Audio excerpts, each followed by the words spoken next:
খুবই আমাদের জন্য ইম্পর্টেন্ট একটা ভিজিট। উনি সেখানে নিকেই ফোরাম আছে, যেখানে এশিয়ার টপ লিডাররা আসেন, সেখানে এক ধরনের কনক্লেভ হয়, সেখানে উনি কথা বলবেন।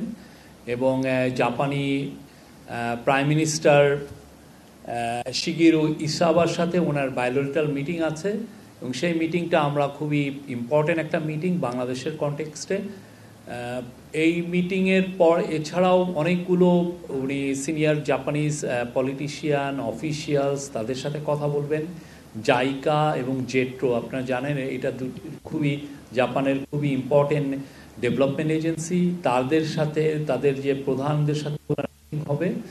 এবং এছাড়া উনি দুইটা খুবই ইম্পর্টেন্ট সেমিনারে অ্যাটেন্ড করবেন, ওইখানে কথা বলবেন। একটা হচ্ছে যে হিউম্যান রিসোর্সের উপরে একটা সেমিনার হবে, সেটার উপরে পুরোটাই ফোকাস হচ্ছে যে জাপানে কিভাবে বাংলাদেশি ম্যান পাওয়ার আরও স্কিল ম্যান পাওয়ার পাঠানো যায়। এবং সেই অনুযায়ী আমাদের যেটা কালকে আপনারা দেখেছেন যে চিফ অ্যাডভাইজার নাগরিক সেবার যে মিটিংটা ছিল, সেই মিটিংয়ে বলেছেন যে 1 লক্ষ আমাদের টার্গেট হচ্ছে 1 লক্ষ বাংলাদেশিকে জাপানে পাঠানো।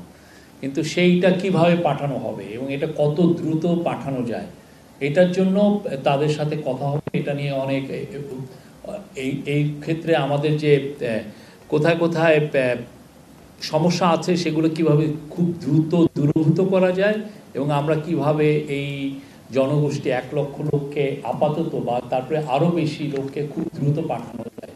তো একটা বড় জায়গা আইডেন্টিফাই করা হয়েছে যে ল্যাঙ্গুয়েজ ট্রেনিং। যে দেখা যাচ্ছে যে আমাদের এখান থেকে যারা যাচ্ছেন জাপানে, তারা ল্যাঙ্গুয়েজটা ট্রেনিং সেটা ইনঅ্যাডিকুয়েট।